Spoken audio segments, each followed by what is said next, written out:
Welcome to Ponchatoula Live, the show where we make it easy for you to connect with the people of Ponchatoula. I'm your host, Parker Layrisson, and I'm so excited about today's guest because she is one of the most wonderful, beautiful, energetic, and amazing women I've ever known. I watched her grow from when she was a small baby to the wonderful mother that she is today, and businesswoman, and much more. And she's the daughter of one of my closest friends, Marshall Graves. So, with no further ado, I bring to you Amoura Graves. Amoura, welcome to the show. Hi, so excited to be here. Thanks for having me.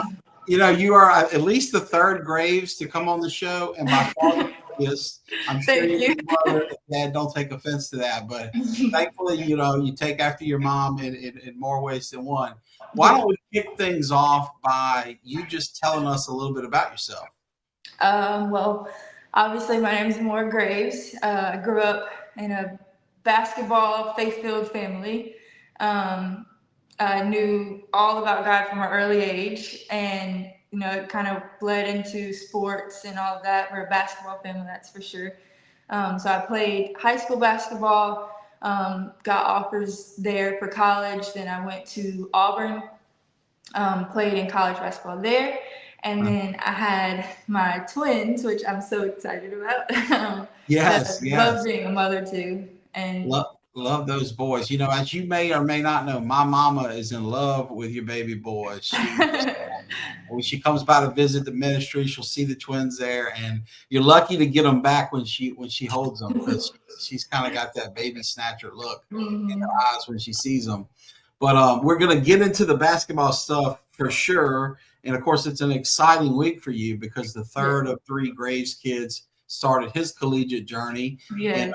California, and we were all proud to watch Allen on ESPN Mhm. Plus kicking butt, slamming down Mhm. alley oops, and defending 160-pound big men and all the this or 260-pound big man, I should say.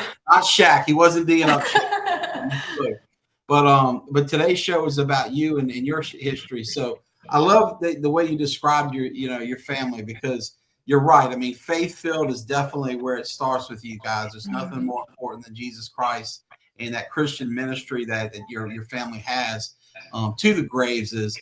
But I gotta say, if there's anything, I always tell folks, when they ask about your dad, it's like being friends with a Manning, but for basketball because those few years Yeah. when your dad was coaching my son and I with me in basketball, we would go through Pard, and it was like being with a celebrity, man. I was surprised kids didn't want autographs. I mean, I don't know whether they were more impressed with Mr. Marshall, the bus driver, or Mr. Mhm. Marshall, but yeah, it was clearly quite a big deal.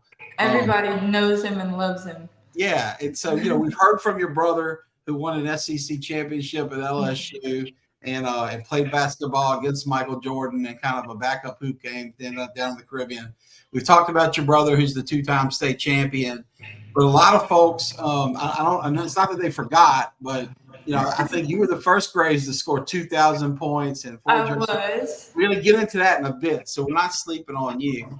But let's talk about those early days because what was it like, I guess, because we do associate the Grace family with basketball, but also, you're kind of outnumbered there, two boys, one girl. What was it like growing up as a little child in that family?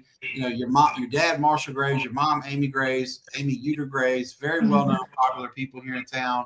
But from your perspective, what was life like coming up as Graves in your family?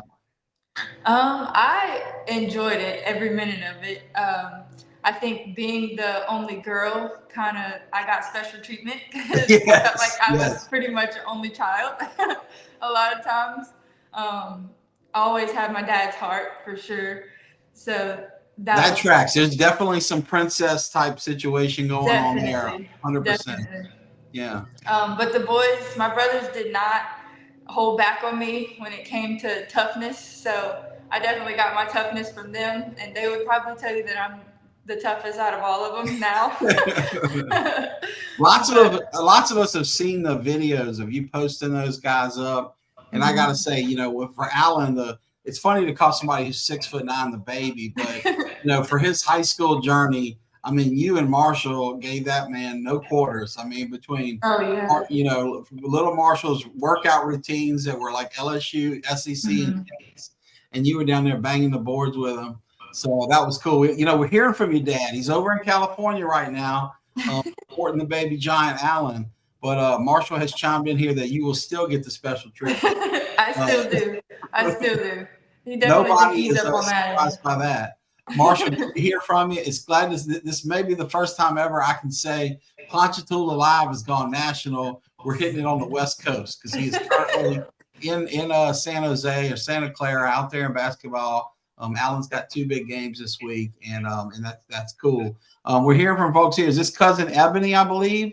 She says, Maddie says hello, Amoura. Hey, Maddie. Your beautiful cousin Ebony. Ebony, I hope you're doing well. It's been a long time since I've seen you.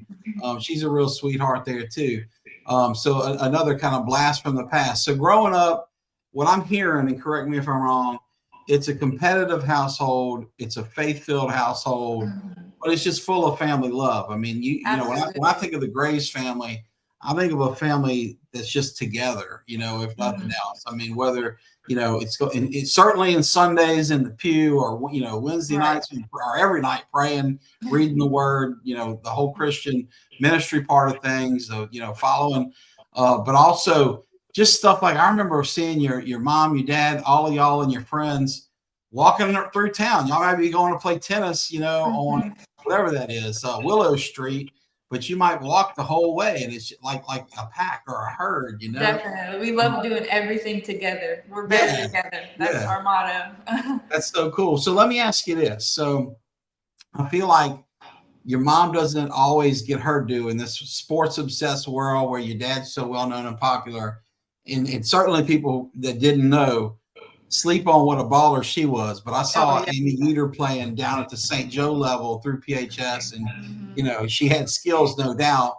But what I remember about her when y'all were kids was somebody who, pursued her own education through like the master's degree level, and just how serious she was about school with y'all, because everybody knew the accolades. There's more trophies than you have room for at your house.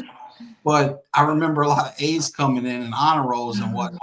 And not to sleep on your dad and his contribution to that. So I guess my question here is, what was she like as a mom? Because you're such a great mom now. She's a wonderful grandmother. But what did you learn from her, and what was that relationship like when you were a kid? I try to take everything. I soak up everything I can about how she raised all of us. I love the way that she did that. She was so loving, and also she put in her all 100% of the time to make sure that we had fun, to make sure we were confident in whatever we're doing. I always like to say we're a basketball family, but she let us try whatever we wanted. I played the trumpet. I got into the guitar. I'm obviously baking now. It's just, she created a safe environment for all of us. That was one of the things that she said, was that the world can say whatever about you, but home is your safe place. So when me and Alan would start going at it young, she would always be the one like, no, you guys are each other's safe place. This home is full of love and joy and laughter, and that's what we're going to keep it about. So I definitely appreciate her and the way that she raised me and raised all of us, really. And seeing her and my dad's relationship, that also was so inspiring to the way that I want to be as a mom and show them that love. And I'm so glad that my sons get to see that love through them, Yeah, what a blessing for those boys to see, them and you and your brothers and everyone in action. Speaking of your big, beautiful family, we've got some more, I feel like we're talking about the Marvel universe, the expansions in every direction. Because we heard from Ebony a bit ago, but now we've got another beautiful cousin of yours. Well, I guess we're starting with all the beautiful young ladies. The guys are staying back. But she says that she's so proud of you, and comes in with her dad here too, prior guest on the show, the great James Gibbs Jr. You talked about your musical career. I'm sure he had a big influence in that. Absolutely. And, singing in the choir, that was fun. Oh yeah, I bet. And Dad's back in action here to say that his wife and your mom is the most amazing human he knows. So, wow. I mean, I've told you this many times, Marshall. I mean, my wife and I and many others are looking up to you as kind of the avatar of what we want in marriage and parenting and whatnot. Adriana Thomas jumping in here too, says, keep shining, my girl. Thank you all, folks, that are commenting here. So, folks, I can't remember an episode, certainly not in recent years, where we got more quotes and comments early on in the show than this one. But for those that are kind of newer to the format, I just want to say, as you can see, if you're watching us live on Facebook, you have the ability to comment in real time. I'll do my best to share your comments with Amoura and get you up here on the screen. So thank you for doing that. Circling back more to your childhood, we talked about mom. We're hearing from dad here. But let me ask you a similar question about dad. I know your father and his, strong work ethic, his strong faith, just 10 out of 10 down the board. What was he like as a dad? I mean, you mentioned a bit kind of your daddy's little girl, the princess. You get that treatment. But when you think about him as a father, and what you took from him in childhood, what first comes to mind? Honestly, that's a hard one to explain. I feel like I'm gonna get emotional talking about it. But he was amazing. I mean, I couldn't have asked for a better father, a better example of what a godly man is supposed to be. Not only, I think he balances household and being there for all of us with being there for the community and how many kids he helps on a daily basis. Absolutely. Seeing that and growing up, getting to experience that was so special to me. And it's definitely something I want my sons to model after, is who he is as a man, as a person. And he treated me, I felt so safe and so protected by him my entire life. He was just really an amazing father. Well, I appreciate you saying that because, and especially the part about him giving to the community, because anybody that knows Marshall associates him as this great husband, father, man of God who's got his own house in order so well. But he is rather a tireless advocate, especially for the youth of our community. Yes. He's somebody who walks the walk. I mean, I know, for example, my family, we read the Bible every night, we have different focuses throughout the year. But we spent the last month on the book of James. And I know that's your dad's favorite book for the Bible. That's his favorite book. Specifically the Acts. And it's just, here is a guy who is doing, not just saying, not just telling, but working in the community. And the story for me that really puts it in perspective so well is, a few years ago, you were coaching. I come to him. I don't know if you knew about this or shared this, but, as you know, I know very little about basketball, but love the sport. My career, you may not know this. While your Aunt Katie was the star of the championship team at St. Joseph, and your mom was waiting in the wings to be the next star, I was riding the bench at St. Joe. My career ended in the 8th grade, but I always loved the sport. So when I have my own sons and I wanted to coach, I go to my buddy Marshall. Hey man, I need your help. I need you to coach. And man, you're at Auburn at the time. Allen's coming up as the next high school big thing. This is a guy who already has not one but 3 jobs, basically, right? He owns a mechanic shop. He's got a ministry going. But somehow he says yes anyway, right? Because he's constantly giving. And I'll never forget, man, for me, coaching meant we had that one game a week, man. If we played at 9, we were done at 10, and I'm taking my to the playground outside and then maybe to Chuck E. Cheese or something, right? Right. Stay there all day because every kid there was like, hey, coach, the kid from the bus, for example, I'm playing at 2 or whatever. Yeah. And I remember somebody sending me a snapshot one day at like 3 p.m. I had been gone for at least 6 hours, and it's your dad sleeping on the hard, bench or a par. He'd stay there all day watching his kids and gotten no sleep from traveling, watching you and your brother. And that's the kind of guy I think of. So, definitely. And he's still my son's favorite person ever. So he's always there for everybody. So yeah. Well, it's easy to see why. I remember one of the first things he did when we had the kindergarten team, I guess we're playing on 8-foot goals or whatever, is he would pick every kid up and let them dunk, and then and all. I think I remember seeing the video of that. Yeah. So we filmed videos, and then eventually he would bring Allen, which for them was even cooler because he's closer to the rim, and just a tireless advocate. So I guess one thing I want to say too is to you and your 2 brothers and your mom, thank you for sharing your dad with our community, because I know, having had a dad who is sheriff and also a coach and all that, sometimes when they're at the park watching us, it means they're not with their own grandkids or with you. And clearly your dad never shorted you on time, but there is an element of we all only have so much time, energy, and attention, Right. and he shared it with. But I'll shut up now because other people are chiming in here, and I think Ebony's got another quote here about her uncle, and that is that definitely a role model and father figure. Absolutely. And thank you, Ebony, for sharing that because that's very well said about. I guess I said uncle. I guess cousin, I should say rather. And James says, appreciate you, Graves. Guys are buddies, man. They're joined at the hip. Well, let's circle back to you. So we're talking childhood, and thank God you had a great one with wonderful parents. Let's move into high school because I want to hear about, this great era of Ponchatoula basketball, especially the women's program. Because, we're blessed here with a coach like Trish Landesh, who, She's has amazing. amazing success, and we love Yeah. her multiple state titles and all that. But it's the character that to me is the more important part of the equation. And you were a superstar. I mean, as I said earlier, I remember the iconic 2,000 point ball and that. If you don't mind, just walk us through and share with people that may not know, what you did when you were there and what you're proud of and what that was like playing for Coach Landesh and going to PHS. She was amazing. I will say that's probably my favorite coach I've ever had. She let me play free. It was so easy to play for her, so easy to be coached by her. She taught me a lot about the game, a lot about playing basketball in general teaches you a lot of life skills. About sharing and being with a team and working together and those types of things.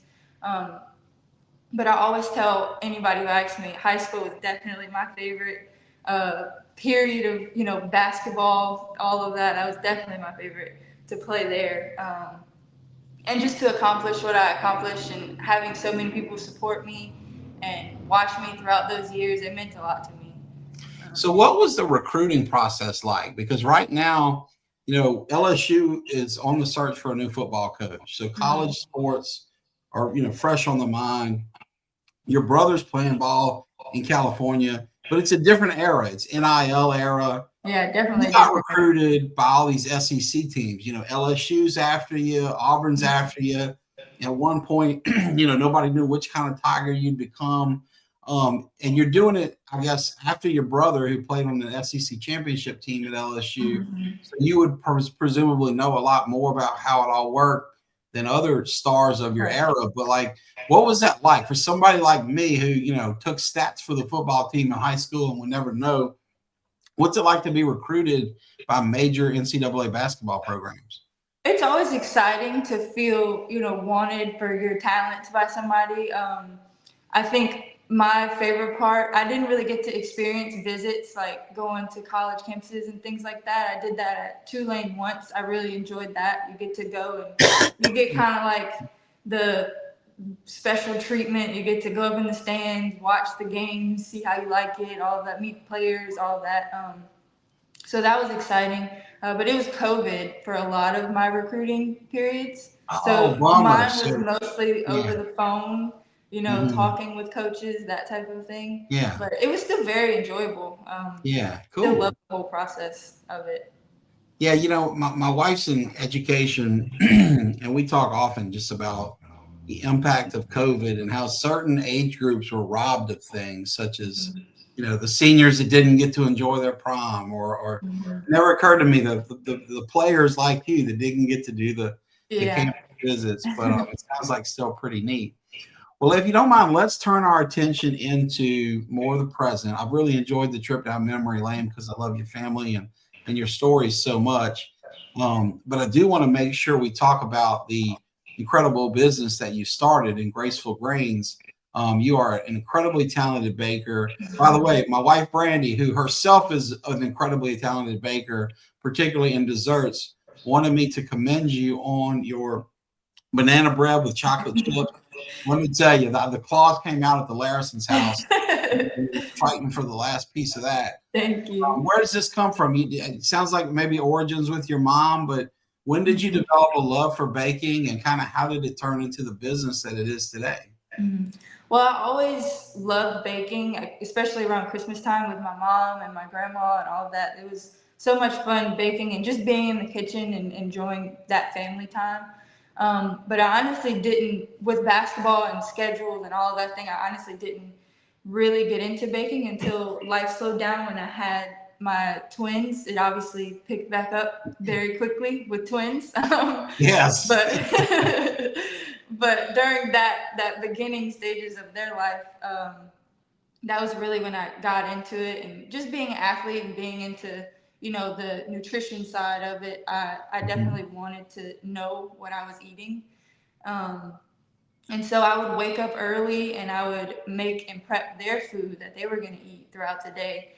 And it just kind of turned into, I started prepping for my family, and then it turned into prepping for letting friends try it, and friends and other family try it, and they all loved it. And it just kind of turned into a business from there. Um, it was definitely God led for sure. I normally, when I would wake up early and do bread and all that stuff, I would get to pray, really have my time, Mhm. quiet time with God. I would pray and I'd read scripture. I'd listen to all my lessons, listen to my worship music, and just have that peaceful, quiet time before the whole house woke up and it was time Yeah. to get going. Probably But the only peaceful time you get as a mom of yeah. twins. So I bring up the picture here of you with your spread. I assume this is at the farmer's market over in St. Tammany. Mhm. But I love the title for your business, the business name you've chosen. And of course, we can see it's inspired by scripture there from your banner. But what a spread we see here, Um, James Gibbs chimes in with me, man. He's got that banana bread in his here. He's placing an order for the banana bread right now. So he knows that I'm on point with that.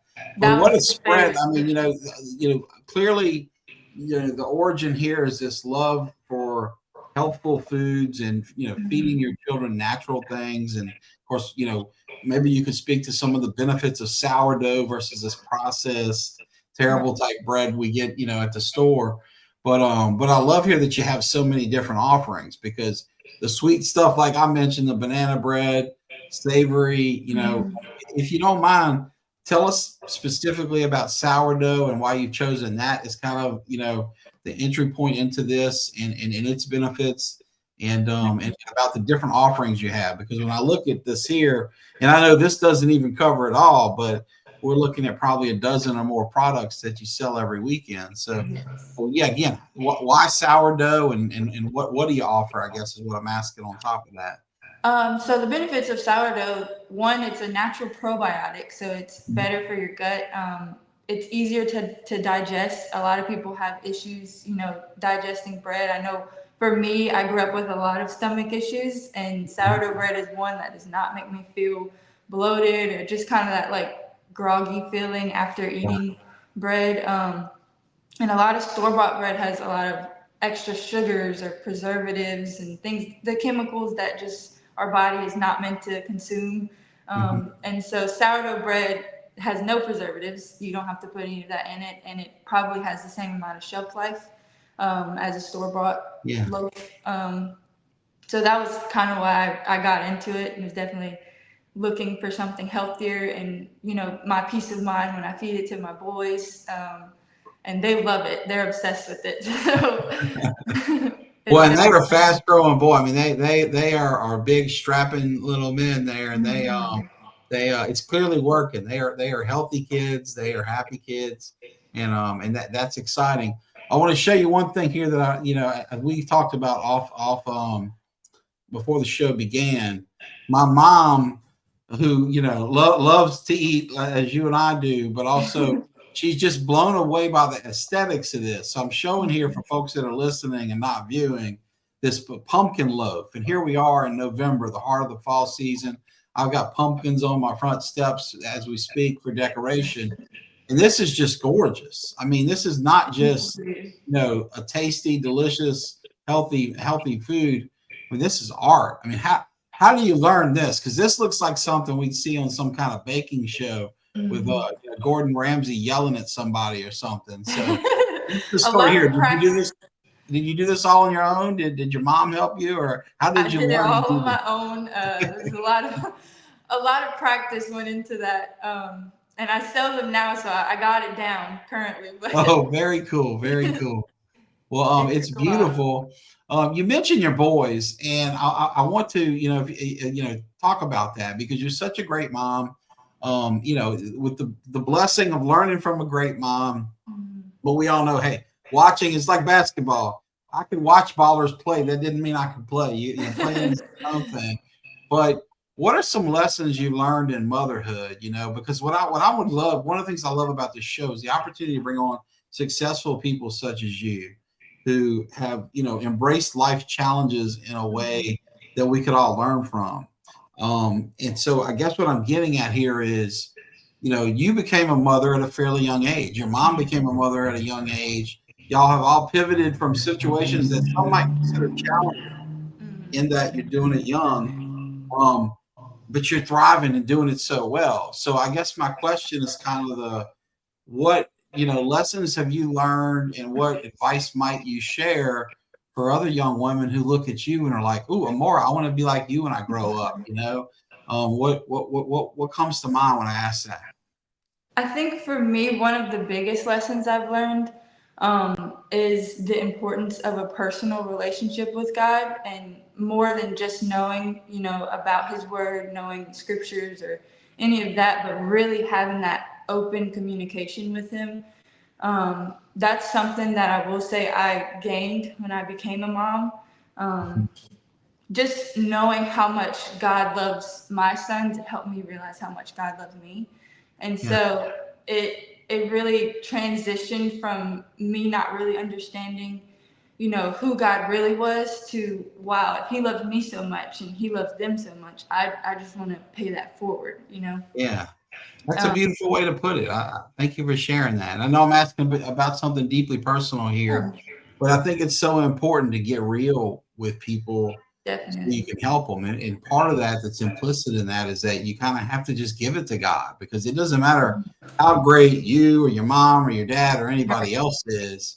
Only through God can y'all do this right and I raise think these boys. one of the things that I always say is my life kind of started when I had them. I feel That's like cool. that's when my life was like, oh, this makes sense now. Life makes sense. Yeah. Yeah, that's cool. I never thought about it that way with my boys, but there's a ring of truth there where certainly this life that I live now, it came with my kids. Well, let me ask you. We've kind of tiptoed around some of the dynamics with your brothers and their accomplishments, but knowing how close you are, I do want to ask you, starting with Marshall and then moving to Allen, about your brothers. And the one thing I can't ever really know is what life's like. Certainly not as the girl in the family, but also in the middle. I'm one of four boys, and technically I'm in the middle, but my older brother's so much older that he was out the house. So I guess, what was Marshall like growing up, and what's Marshall like now? I mean, y'all have such a good relationship. When I ask you about Marshall Graves, not M3 here, right? Not the dad or Right. the So many nephew, Marshalls. but the brother. There's a lot of them. What do you think of when I mention your brother? Um, he's like my best friend currently. We've always been Mhm. super close. Growing up, he was definitely one of my biggest inspirations when it came to basketball and just how he lived his life.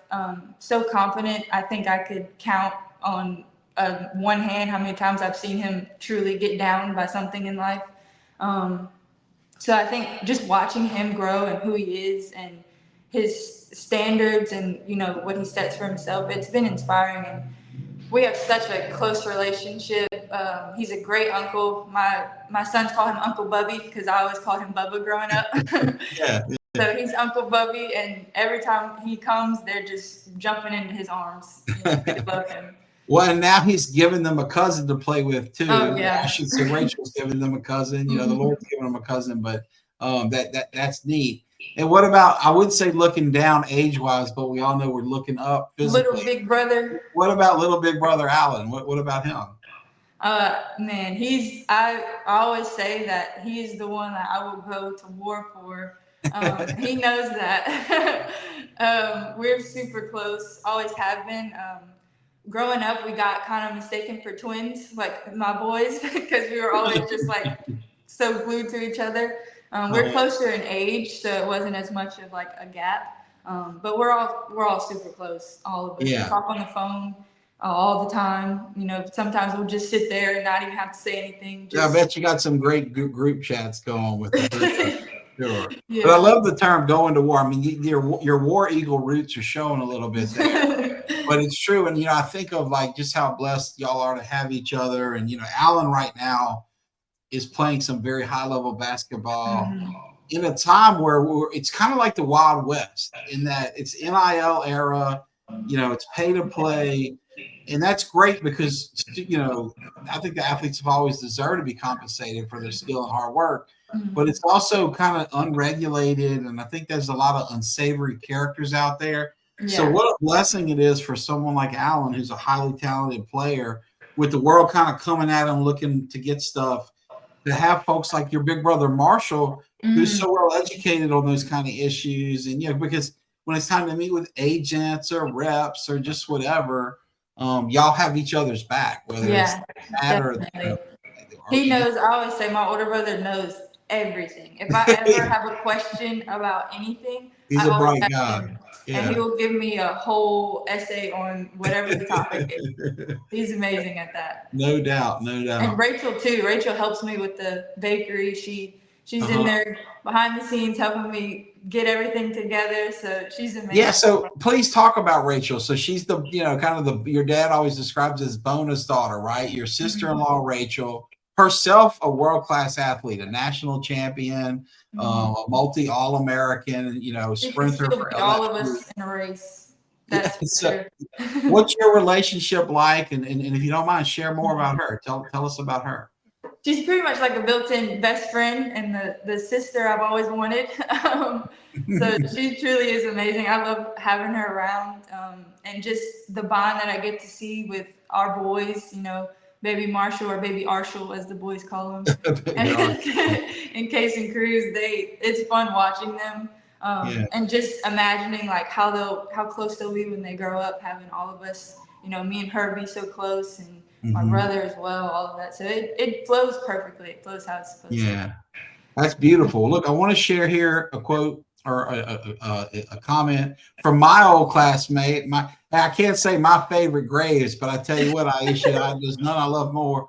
Your cousin Aisha Gibbs, and she says that you, Maura, are representing your grandmother Elgin with love and talent in your baking, and as a mom, and you honor the name as well.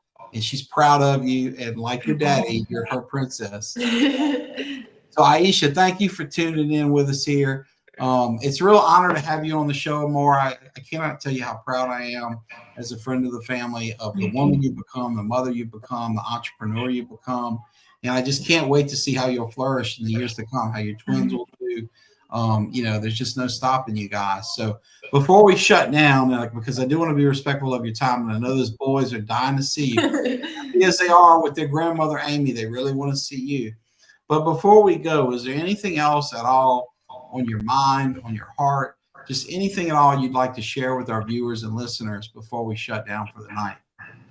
I think going back to what I said earlier, really grasping and seeking out a personal relationship with God is definitely something that I would highly recommend everyone doing. It makes you confident in the direction that your life is going. Obviously, the direction of my life went very different from probably how people expected it to, coming from a big basketball family and all of that. And so I think just having that close connection with God gets you through everything. It'll get you through, times when you're like, oh, I'm not sure if I should go this route, or I'm not sure if this is right. It'll guide those steps and make it clear.